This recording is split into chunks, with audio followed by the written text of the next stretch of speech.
Welcome to my channel. இன்றைக்கி வெண்டைக்காய் சாப்பிட்டா எவ்வளோ நல்லது நம்முடைய உடலுக்கு. இதில் ஏகப்பட்ட சத்துக்கள் இருக்குங்க.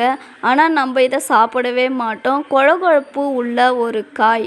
இதை சாப்பிட்றதுனால நம் உடலில் நோய் எதிர்ப்பு சக்தி அதிகமாகவே இன்க்ரீஸ் ஆகுதுங்க.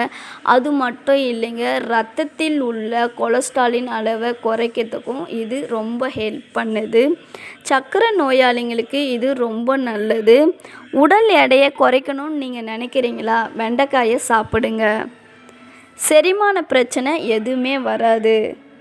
மூளை வளர்ச்சி அடைய வெண்டைக்காய் ரொம்ப ஹெல்ப் பண்ணுதுங்க. குழந்தைங்களுக்கு அடிக்கடி நீங்கள் இதை செஞ்சு கொடுத்தீங்கன்னா குழந்தைங்களுக்கு ஞாபக சக்தி இன்க்ரீஸ் ஆகும். இதனால் குழந்தைங்க நல்லா ஆக்டிவாக சுறுசுறுப்பாகவும் இருப்பாங்க. இந்த வீடியோ பிடிச்சிருந்தா லைக் பண்ணுங்கள், ஷேர் பண்ணுங்கள், கமெண்ட் பண்ணுங்கள். தேங்க்யூ.